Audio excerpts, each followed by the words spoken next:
一命二运三风水，风水好坏和你大有关系。欢迎大家来到今天的小酱汁命理讲堂。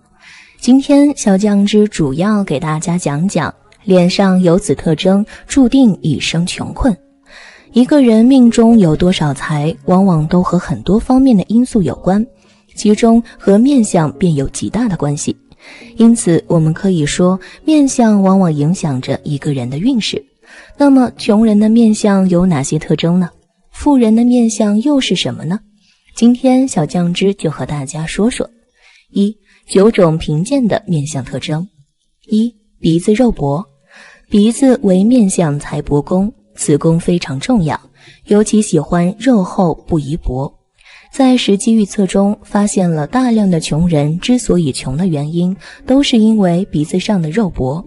如果枕头比较尖锐苦削的，则更容易贫困。如果法令线不深刻，长度也短缺的，再配合上这样的鼻子，那么则更是穷苦之相了。耳朵薄而露骨。其实传说中反骨耳并不可怕，怕就怕在露骨且薄，尤其是如果看着直接红色通透，似穿到另外一边的半透明耳，那么这一种一定是幼年运艰辛的穷苦面相之一，非常准。眼睛无神韵。菜鸟看面骨形，高手看精气神。如果神韵没有的，哪怕面骨形再好，但富贵格局上的档次已经被限定。如果面骨形状都不好，再加上无神韵的，则更严重，为贫苦面相。其中眼为心之苗，能不能突破贫苦，关键还在于眼睛。通常没有神韵的眼睛，也是没有扭转乾坤的智慧的。鼻梁低。鼻梁代表意志力和抱负，鼻梁低的人一般很容易服输或者放弃。鼻梁高的则相反，实际观察中发现，所有的鼻梁高的人都具备坚定信念、不服输的精神，而这样的人也往往会走向越挫越勇、奋勇拼搏的道路。人生最后即使碰到困难，也会被自己所克服。反之，如果鼻梁低，则相对没有克服困难的能力，因此也很容易贫穷。山根低陷或有横纹。山根低陷的起步艰难，没有根基和祖业，而山根处有横纹的，易招致凶祸或者惨败，从而倾家荡产，亦属于贫穷面相特征之一。日月角过窄。日月角是父母运，也主祖先运。如果祖先运气不好，那么相当于投胎已经失败了一次，要付出的代价是拼爹拼不过人家，那么做什么事情都要完全靠自己的努力。这时候重点是鼻梁，如果不够高的话，拼搏也拼不过人家，那就完了，很容易贫穷下去。下巴过尖。地格方圆与天庭饱满一样重要，为了通俗便于理解，这里用现代语下巴过尖来描述它，这也是种不太好的面相之一。下巴代表晚年运，有这种面相的人易晚年贫穷。牙齿外露。俗话说笑不露齿，牙齿外露亦属于贫穷面相特征之一。牙齿向外飘，大多不聚财，因为嘴巴是人身体重要的能量摄入系统，如果该系统成了能量输出，则会与宇宙的规则相反，想赚钱也难免碰到阻碍。不过在实际观察中，牙齿向外飘的大多只是不聚财，耗财严重。男生女生或者男生男生，此为相生的部分。男生女生则男生男生属于阴阳颠倒的特征，不吉。如果男人声音相似女人声音，必然缺乏阳刚之气，阴气过盛。女人的声音似男人同理。现在社会流行什么女汉子，而且很多女孩子以此为荣，觉得这是一种个性，并不去改变，使得自己拥有女性的温柔。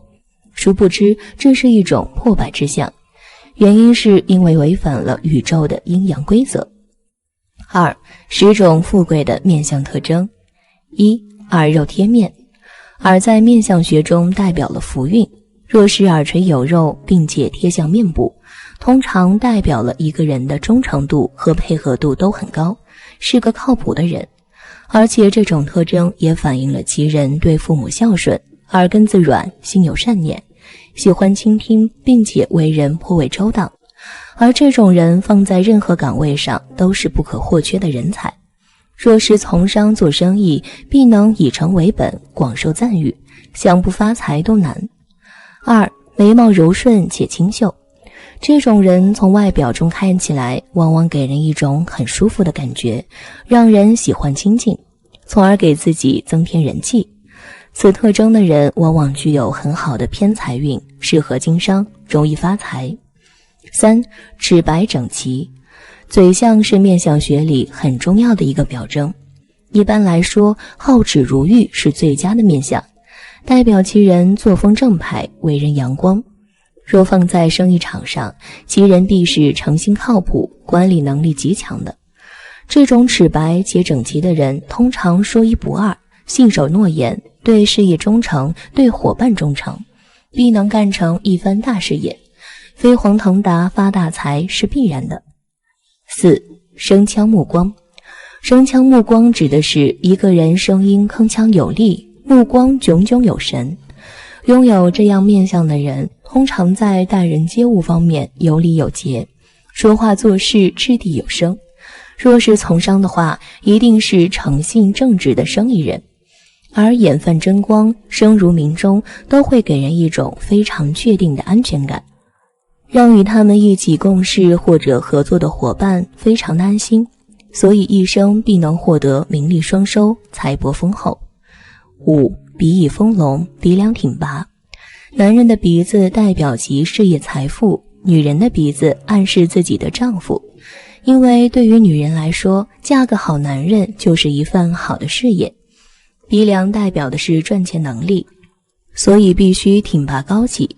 若是塌陷歪曲，则赚钱能力差，不能吃苦，意志力薄弱，经不起挫折。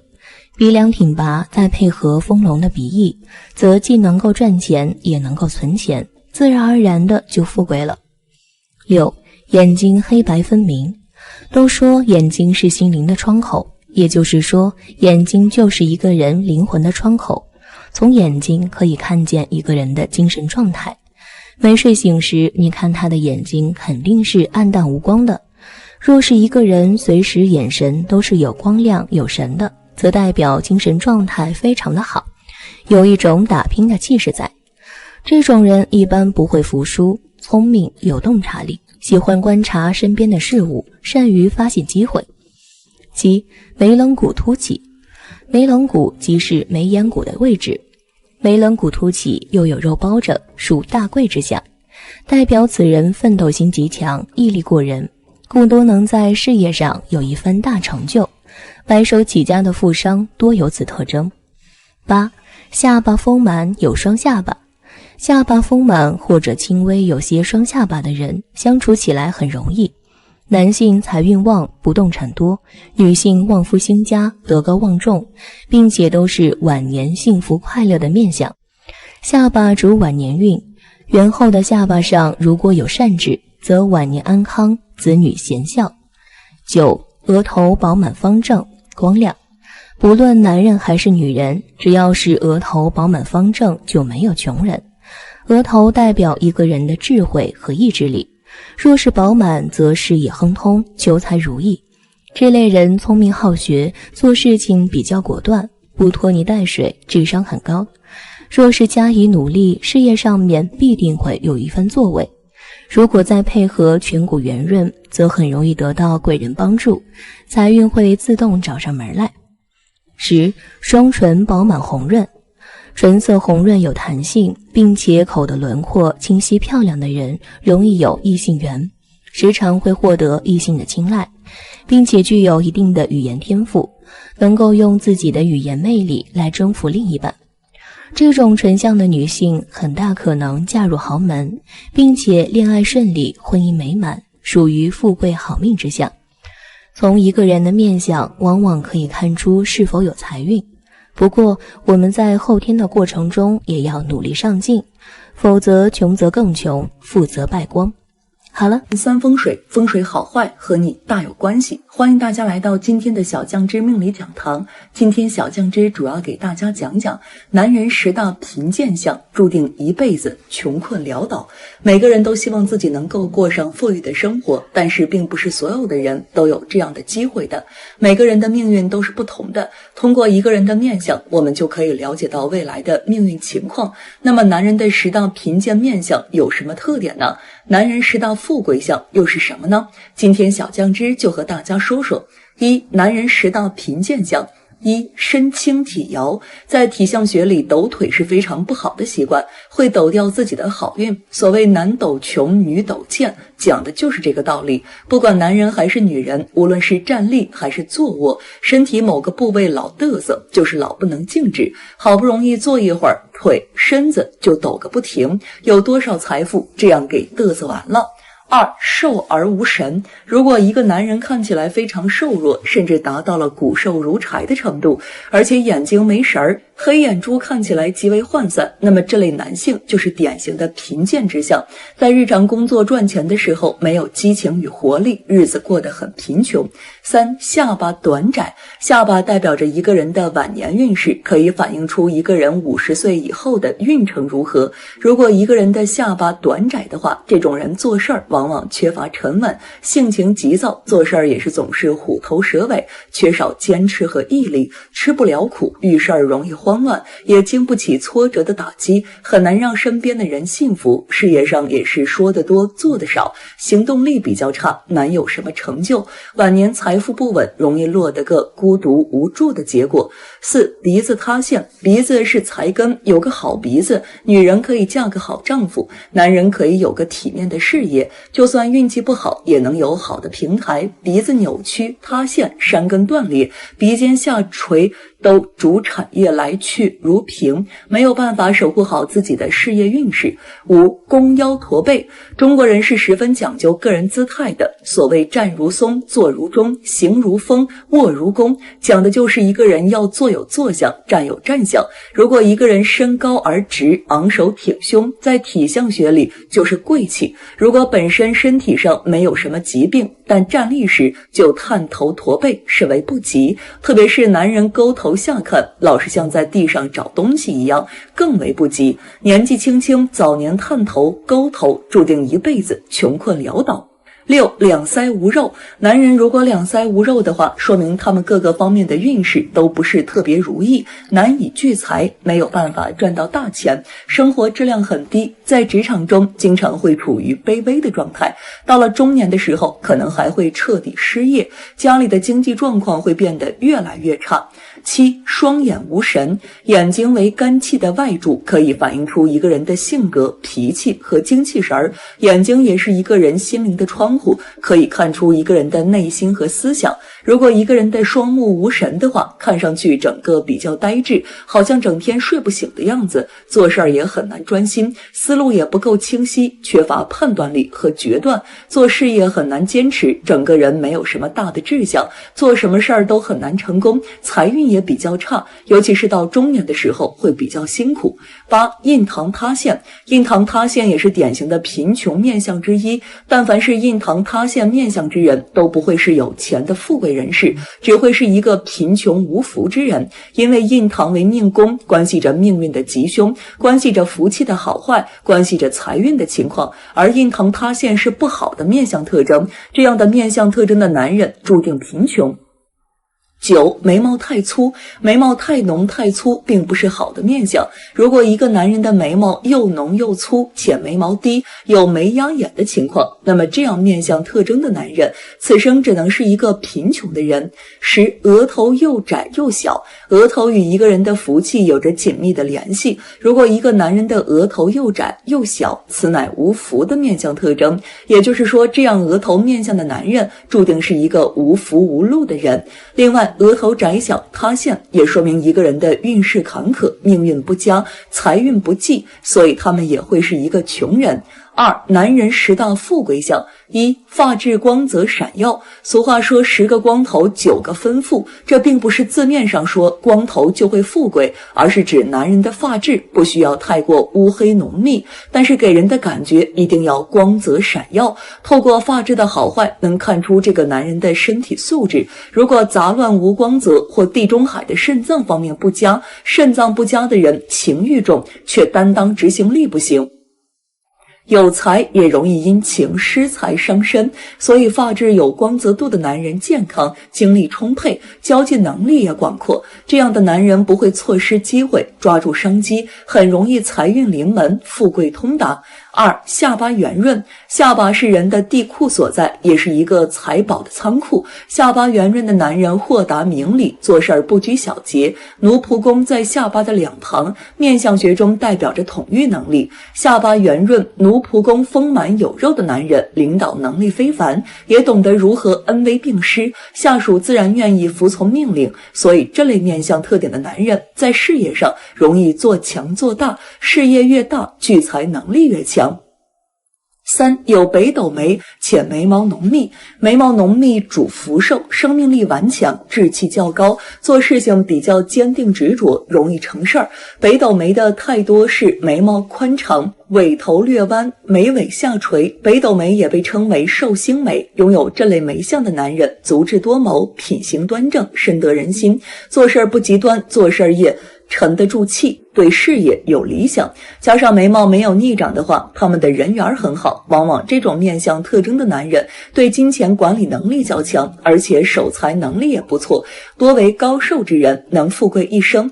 4. 鼻梁挺直，鼻肉丰满。男人的鼻子不仅代表事业，还代表着财运。鼻子直的表示他心正而不歪，鼻头大，鼻翼丰满又不漏孔的，不仅财运好，还不大手大脚花钱，擅长理财投资能力也强，财力越来越雄厚。如果鼻子很高见骨或起结的太自我，合作容易多争执。鼻子歪的话，更加容易因财失意，反目成仇。如果鼻子低陷无肉或者有疤痕，则说明此人财运欠佳，事业运势差，难成就大事儿。5. 眼神坚定。一个人如果两眼有神，目光清澈，这是会富贵的面相。如果两眼中黑白分明的话，那就再好不过了。双眼有神，目光坚定的男人正直，做事有毅力，行事有主见。他们虽然平日里话不多，但开口觉得是句句铿锵有力，有正确的人生价值观，遇事儿也是荣辱不惊，给人一种很亲切和信任的感觉。不仅自己能有官运亨通的机会，事业有成后也愿意提携点拨别人，给别人也带来较好的好运和财运。6. 唇形漂亮，饱满肉实。嘴巴代表食禄运和享受能力的多寡，嘴大吃四方也代表一生拥有的物质财富。上下唇形状适中，嘴大且肉实的男人，讲诚信，说到就能做到，为人实在，做事能力也强，而且懂得分享，前途无量，家运兴旺后也不忘本，很疼惜爱人，有原则性，绝对是富有又可以依靠的好男人的一种。7. 耳大有垂珠。耳朵可以看出一个人的福禄，双耳贴脑且耳珠朝口，耳轮不外扩的男人有福分，加上耳朵大，有耳垂的有佛缘，为人善良，重孝道，重礼仪，运势好且稳定。这类面相特点的男人在事业多贵人相助，一生顺心如意，事业蒸蒸日上。8. 天庭饱满有弧度，印堂宽阔无杂纹。富贵面相中，天庭反映出人的前途工作运和根基以及智慧。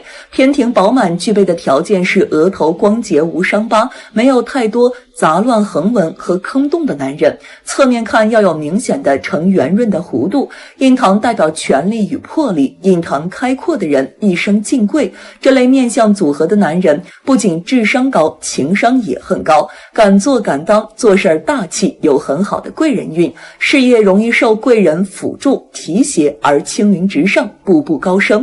9. 颧骨高而且腮骨饱满。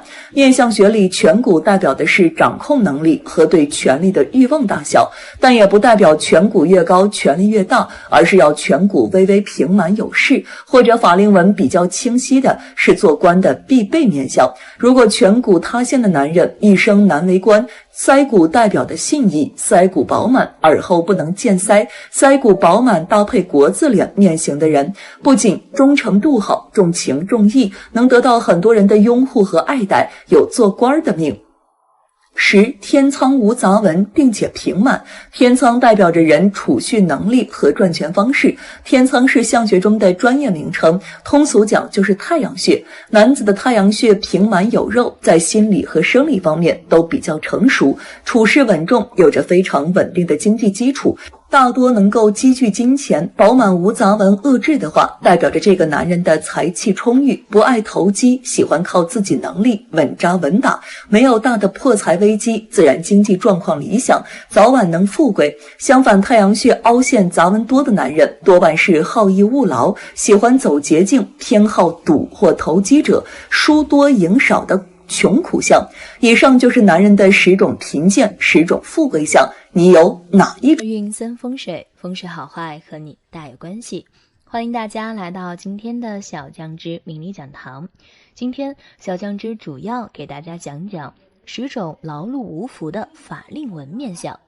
法令纹是一种常见的脸部皱纹，从面相学上来说，法令纹的出现会影响健康、婚姻以及性格。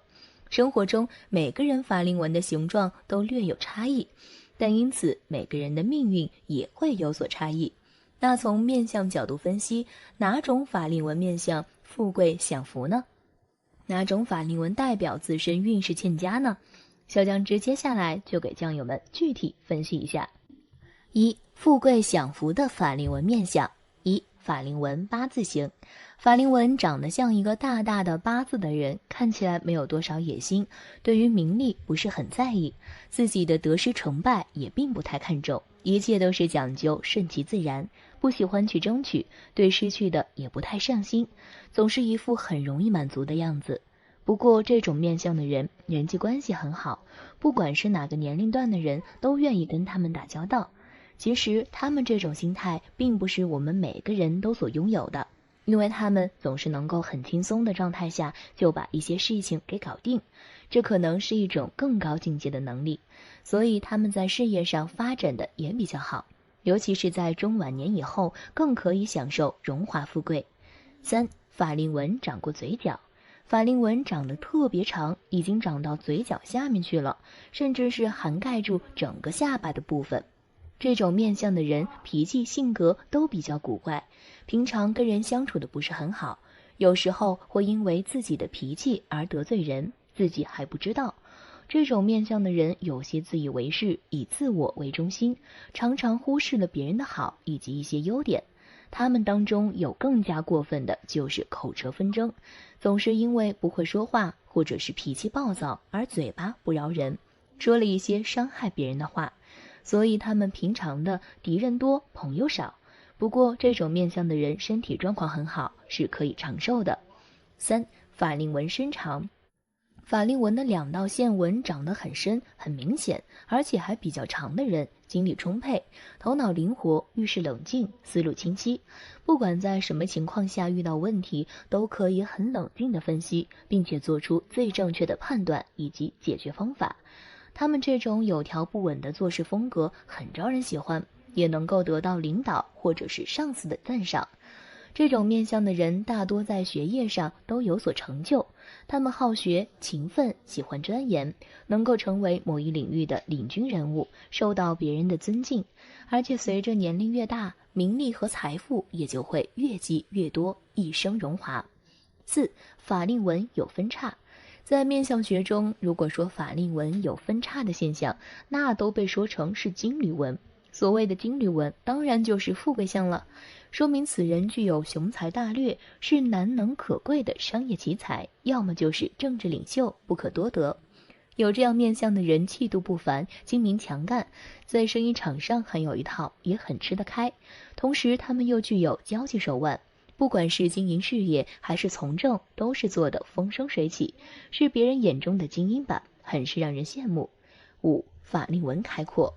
一个人的法令纹长得开阔，法令纹如中，则这样的人行事非常的有魄力，自己的财运会比较的旺盛，赚钱的门路比较强，心胸开阔，也会拥有社会责任感，而且这样的人也会精于社交，能够深刻的明白自己想要点什么，所以一般拥有这种面相的人日子都不会太差，会得到贵人的点拨，注定能够成为大富大贵之人。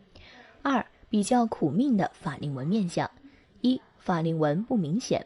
法令纹不是很明显，有的甚至都看不见那2条纹路，这是平民百姓的面相，没有多少过人的才智，也没有什么贵人运，平常做事只能靠自己一点一点地往上爬，而且这种面相的人没有多少追求，对自己的工作或者生活也没有规划，更不会去设定什么目标，日子过得特别平淡，所以很难有机会升迁。他们平常做事都比较被动，如果没有人在背后推他们一把的话，将一辈子平平淡淡。2. 法令纹有横纹。法令纹有横纹，也就是法令纹像是被刀划过一道一样，在相学上的意思就是财路被人拦腰斩断，表示这种人的亲朋好友无靠，凡事只有依靠自己。有此面相的人看重利益，为了自身的利益会变得不择手段，有时甚至是以伤害别人为代价也在所不惜，所以他们的人际关系很差，遇到事情没有人愿意站出来帮助他们。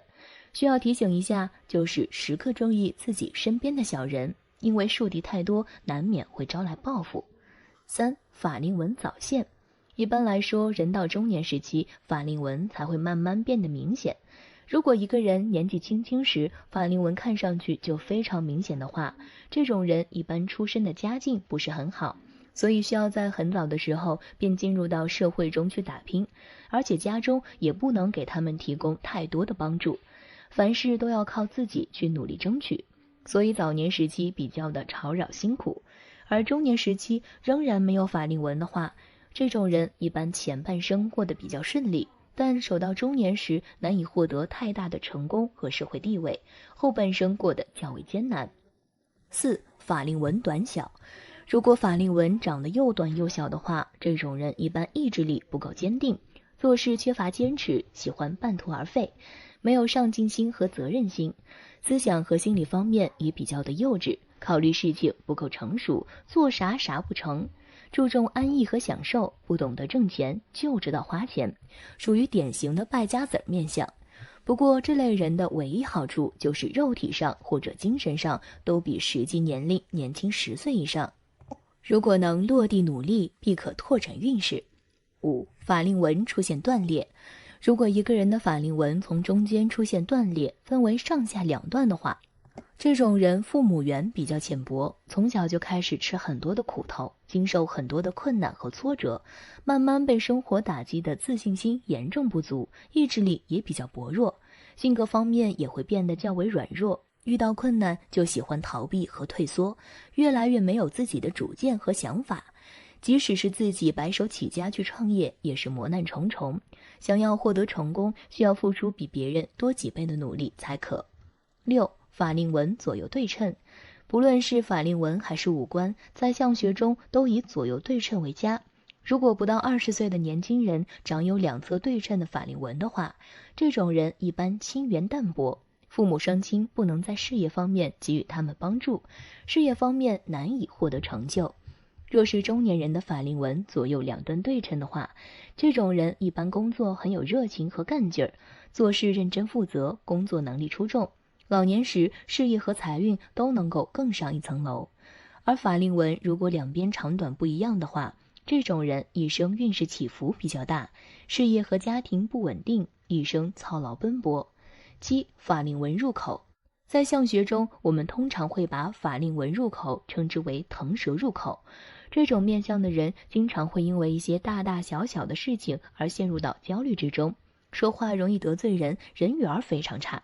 这种人几乎没有什么爱好，也没有责任心，干什么事情都提不起精神，一生财运非常差，不努力的话吃不饱，属于天生贫穷之相。而且法令纹入口主饿死，一般拥有这种面相的人为人非常的小气吝啬，与人的相处时候也不懂得包容，对自己的运势有非常大的影响。命中主凶，自己晚年的生活也会非常的艰辛，容易有大病小病缠身。所以一般拥有这种面相的人身体不佳，尤其是脾胃虚，寿元也不长。8. 法令纹过窄。在相学中，若是法令纹的位置长得过窄，向嘴巴的位置靠近，则这样的人社交能力不强，也不懂得变通，做事也没有魄力，从而导致钱财运势比较差，财运也不强，在金钱方面也不好。所以这样的人在事业上的格局会非常的小，也没有太好的个人发展，一辈子都会过得比较艰辛。9. 法令纹比较淡。在面相学中，若是一个人的法令纹长得非常的浅，看起来比较好像是没有一样，则这样的人无论做什么样的事情都会非常的自我，也不懂得约束自己，做事也没有主见，非常容易受到身边人的影响，自己的处事能力也不灵活，是事业上过于死板，个人的发展也不会是特别的好，只能是过苦日子。10. 法令纹两边长短不一。这样的法令纹一般代表父母的寿命不等长，一方过早去世或者身体不好，事业上起伏变化多，一生似乎都在为了家庭而奔波，工作也是一换再换，没法稳定下来。左边法令纹长，主业出色；右边法令纹长，副业出色。左边法令纹短，妻子身体欠佳；右边法令纹短，情人事业无成。法令纹面相和运势相辅相成，如果形成不好的法令纹，可以通过除皱的方式去除法令纹，使不利的运势远离自己，让自己的工作、生活、家庭、财运都能有一个非常。俗语，眉毛一根长，胜过万担粮。眉毛变长到底意味着什么？长寿，从古至今，不知多少人为其付出心血和努力，尽管得到的答案似乎总和命运相关，换句话说，就是再努力也白搭。但相信就算在过去千百年，大家对于延长寿命的探索和研究也不会停止。想要长寿，最起码得知道长寿的特征是什么。在古人孜孜不倦的努力下，他们发现眉上一根长者大多长寿，也就是今天要给大家介绍的这句俗语，眉上一根长，能抵万担粮。眉上一根长，人们常说眼睛是心灵的窗户，那么与眼睛形影不离的眉毛，或可比作窗帘。眉毛又称为眼眉，在一个人的面部上占有重要位置。客观地分析一个人相貌如何，主要看其五官精致程度。换句话说，五官是否对称，是否具有鲜明的立体感，棱角分明或者模糊可爱。眉上一根长该如何理解？众所周知，大多数俗语诞生于市井民间，也就是说，创造了它们的人本身并没有多少文化，故而其所描述的文字很多时候具有一定的歧义。比如一根长指的是什么长？是整条眉毛长，还是眉毛中的一根毛长？又或者只是一边的眉毛长，那双眉不对称，岂不显得非常难看？2. 眉毛与面相。在说眉毛与传承千年的相理学有何关联时，咱们先来聊聊面相。相，以稀为贵，稀者清，奇、古、怪、秀也。何为清？自然不是高冷，而是看起来举止端庄，谈吐非凡，让人一眼看去便犹如清风拂面。何为奇？神态清奇，气宇轩昂。比如刘备当初第一眼见到诸葛先生时，便觉得这是一位奇人。何为古？主要在于气质，古朴纯真，举手投足之间风度翩翩，神完气足。何为怪？在千万人之中只看你一眼，便在难以忘怀。至于秀，则指眉清目秀，英俊潇洒。不可否认的是，长相秀丽者的确让人看着更加顺眼。上述这些都是贵相，而要拥有这些贵相，眉毛在其中还真就扮演着一个举足轻重的存在。周易有云：行之有余者，头顶圆厚，腹背丰隆，五岳朝起，肉腻骨细，眉秀舒长，精神抖擞，此谓行有余者也。行有余者，长寿少灾，有富贵之容矣。与之相对的还有薄相，头顶肩薄，额窄低平，腰低胸陷，鼻仰而反，一眉曲一眉直，颜色萎顿，难做女生等等。这些在相理学中被称之为形之不足者，容易多疾而短命。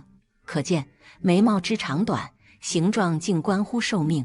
需要注意的是，玄学并非正统学问，不管是贵相还是薄相，在如今这个医学发达时代，都是可以改变的。身体不好也无需怨天尤人，只要好好调理，养成良好的生活习惯，都可以达到一个不错的寿命。用当下一个比较流行的说法，便是我命由我不由天。在古人看来，眉上一根长，能抵万担粮。万担粮代表着巨大的财富，而眉长则可以理解为长寿。换而言之，千金难买人健康。这对于当今时代的诸位来说，也是值得铭记的道理。钱没了还可以再赚，但若人没了，一切休矣。最后我们再来看看眉毛中15大忌吧。眉毛16忌。1. 粗眉。男人眉毛较粗，女人眉毛较幼，这是正常的。因眉毛粗代表侧重于做大事，眉毛幼则注重生活细节。但如果男人眉毛幼，则代表男人心细如女人，喜欢注重生活琐事，做家务，打理生活细节。如果女人眉粗，则代表女人喜欢外出交际应酬，而置丈夫而不顾。但如果眉毛过粗及眉形也过粗，男人代表好色，怕老婆，一生会有一次牢狱之灾，同时也只会配比自己年龄大的老婆。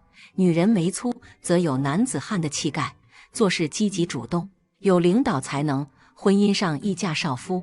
但眉过粗则代表粗心大意。2. 高低。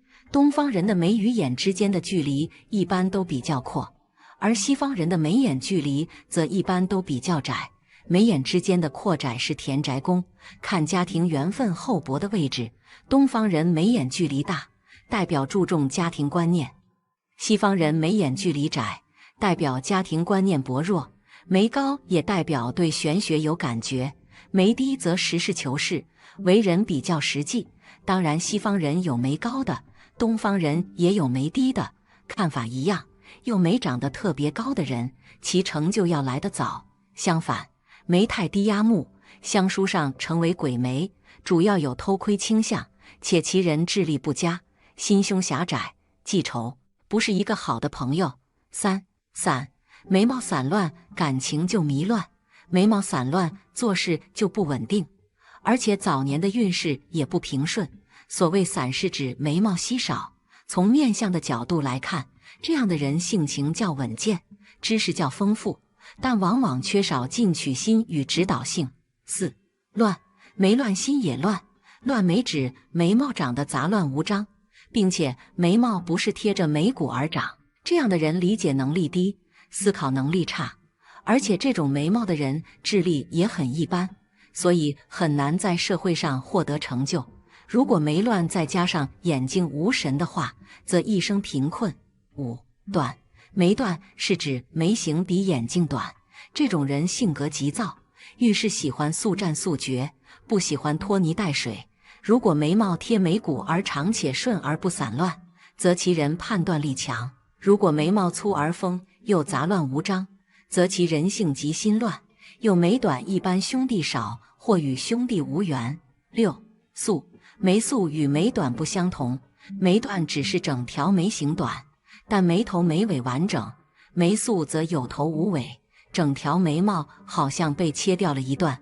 眉素与眉短克夫大致相同，唯一不同的是眉素克地。眉素之人大多没有弟弟，就是有也生离死别。7. 交。眉交是两条眉毛连在一起，且互相对方眉内，像交战一样，称之为交眉。眉交的人大多是兄弟反目无缘，朋友运也不佳，心情常乱，遇事犹豫不决，且偏听女人之言，一生常有色情之灾。如果眼有神，眼睛黑白分明，则可以控制自己以避免。有眉交及眉亲印堂，代表此人性格过于悲观，遇事往往记在心里，不能解脱。8. 连。眉帘与眉角都是眉毛侵入印堂之内，以致两条眉毛连在一起，但眉帘要比眉角要好一些。眉帘的人不会兄弟反目成仇，朋友无情，只是同样属于厌世悲观，遇事不能放开。9. 黄，眉黄是眉毛枯黄的意思，但如果是外国人之金色，而不是干枯式的黄，便没有问题。眉毛枯黄代表身体虚弱且运不佳，尤其在运行霉运时。此外也代表兄弟无缘，朋友无助。10.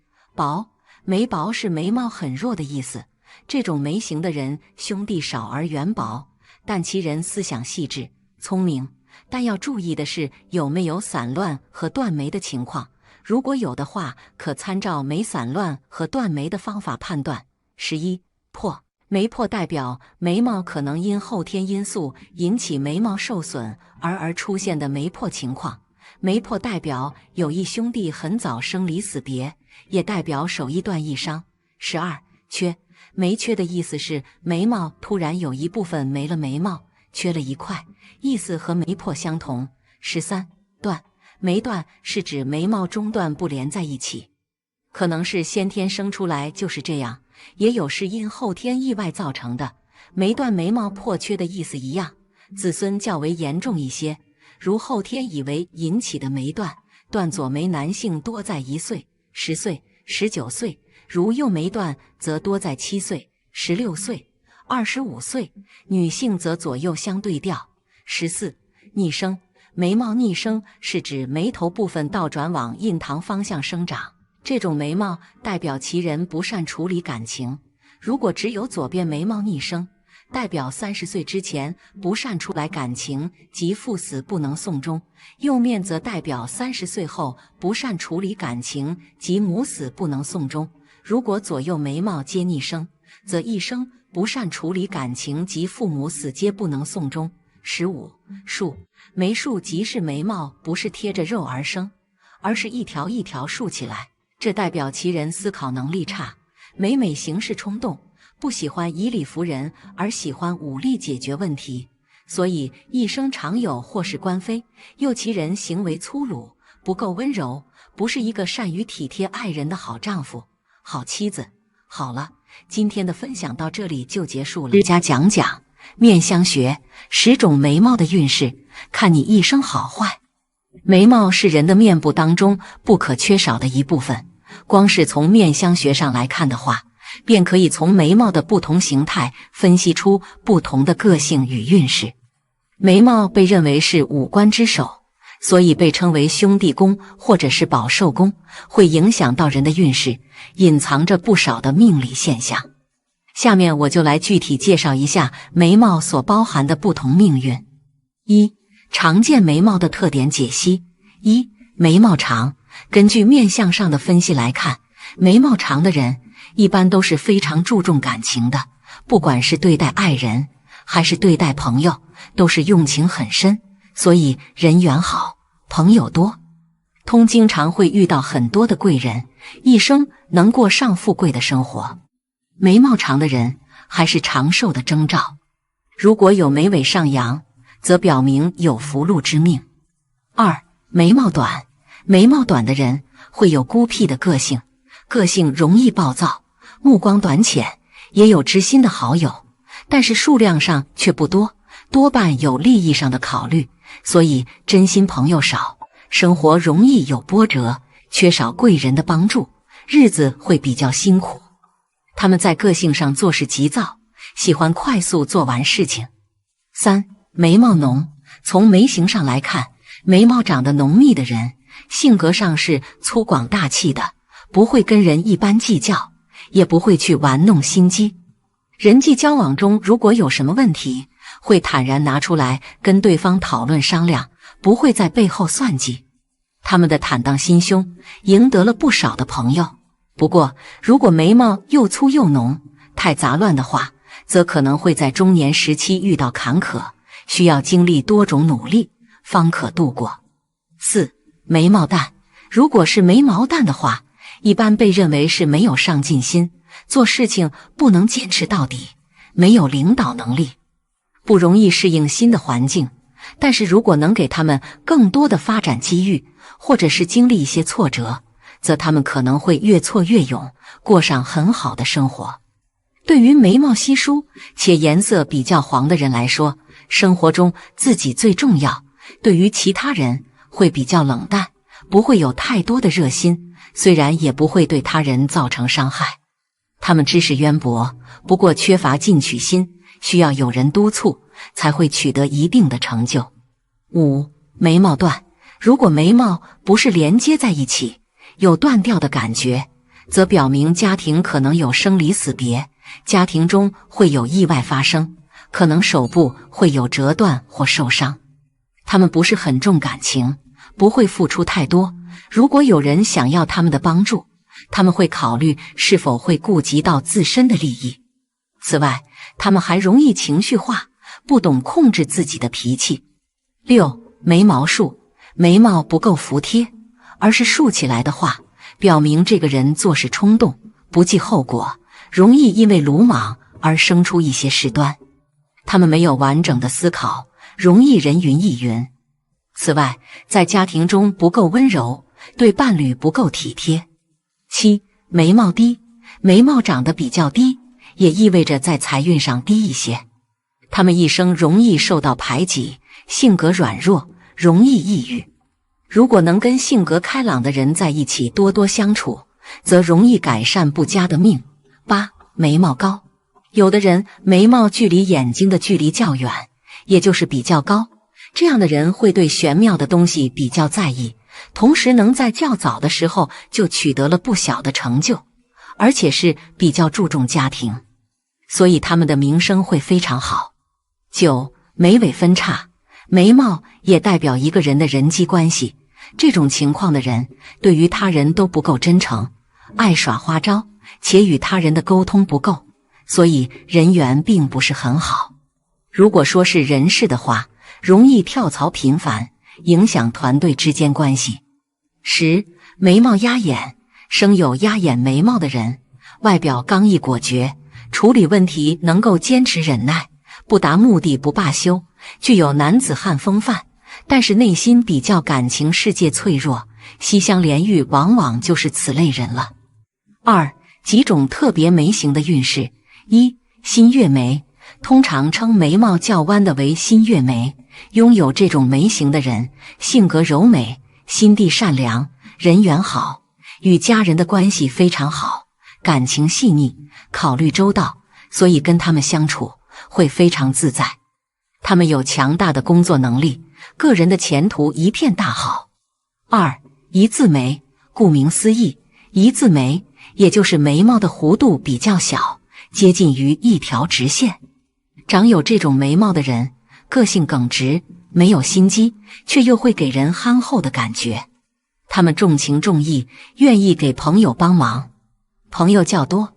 他们拥有较为远大的理想，能成为工作中得力的助手，做事有原则，有魄力。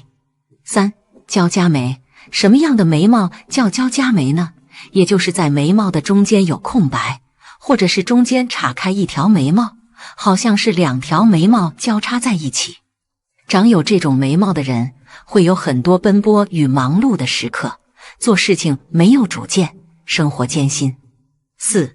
高低眉，长有这种眉毛的人，在个性上不够豁达，容易心胸狭窄，通常只顾自己而不顾别人，会有强烈的竞争心理，好胜心强，对于自己想要的目标，会想尽一切办法。左边眉毛高的人脾气大，比较固执，同时事业心强，赚钱的能力非常强，但是却缺少管理钱财的能力，所以需要有忧患意识。而右边眉毛的人为人低调，善于精打细算，比较顾家，所以最后都能获得较为美满的生活。5. 扫帚眉，如果眉头还是很浓的，但是到眉尾非常散且淡的话，则被称为扫帚眉。这种眉毛的人做事情冲动，感情生活混乱，会被感情拖累，所以对待感情慎重一点比较好。6. 三节眉，通常眉毛呈波浪形的被称为三节眉，有这种眉相，一生不会有大富大贵，身体健康问题较多，个性不够稳定，性格善变，生活劳苦，亲友较少。7. 八字眉，这种眉形的人性格和蔼，做事不拘小节，人际关系好，有领导能力，且善于安排生活，所以生活是幸福美满。不过八字眉的人在年老以后会有孤独的时候，一生不缺钱花。8. 三角眉，常有三角眉的人，个人精力充沛，做事有霸气，自信心十足，面对困难总是能找到解决办法，不害怕挫折，做事有耐心，所以他们容易取得个人的成功。不过做事以自我为中心，可能会得罪一些人，这一点要注意。9. 剑眉，剑眉最重要的特征便是眉毛浓长但不粗糙杂乱，眉尾整体向上呈翘起之姿。乡书中曾这样描绘常有剑眉的人：眉若山林秀且长，威权致使辅君王，纵贫不日成清贵，子孙行行显寿康。意思是说，常有剑眉的人一般看上去很有威势和志向，特别的适合从事一些武职，即使贫困也不会长久，子孙运还非常的好。长有剑眉的男人看上去就会给人一种凌冽之感，这种男人大多个性直爽，富有正义感，好奇心强，又喜欢冒险，虽然做事时有时欠缺冷静，但容易得到贵人的欣赏和提拔，获得不错的声势和名望。10. 龙眉，所谓龙眉指的是眉头圆润整洁，整个眉形弯而向上，且眉尾聚拢紧凑，眉长过目，整个眉毛看上去明亮有光泽。这种眉形属于男子的最佳眉形，常有眉形的男人一般看上去就很有气度，为人处事方面非常的大气，心胸开阔，不拘小节，善于处理人际关系和兄弟姐妹之间的关系，性情稳重，做事不急不躁，很有理性，无论从事哪种行业，往往都能够出类拔萃，成为圈子里的核心，也就是我们常说的人中之龙，一生大富大贵。11. 清秀眉，所谓清秀眉指的是从眉毛的整体来看，眉身并不宽，眉毛长得不粗不细，不浓不稀，而且眉长过目，色泽清秀光亮。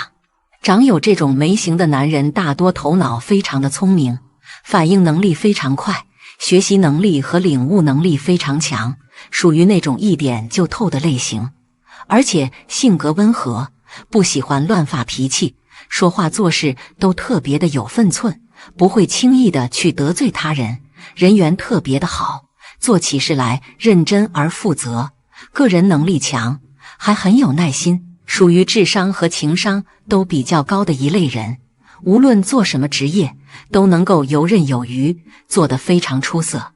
12. 虎眉，虎眉的重要特征便是眉头尖细，眉尾宽而不散，整个眉形看上去浓密有势。像书中这样形容常有虎眉的人：此眉粗拙且有威，平生胆志有诗为，不负终能成大贵，霞陵贺寿宴成行。意思就是说，长有虎眉的人看上去很有威势，也很有志向和能力，非富即贵，能长寿。长有虎眉的男人大多看上去很有威势，特别能体现出男人的气概，而且这种男人做事很有胆量和魄力，敢于挑战，不惧怕失败，做事果断，行动力强，能掌大权，通过努力往往能够闯出一番天地。好了，今天的分享到这里就结束了，希望大家能够喜欢，记得给小酱汁点点关注和小铃铛，小酱汁会继续给大家分享更多有趣的命理内容，我们下期再见。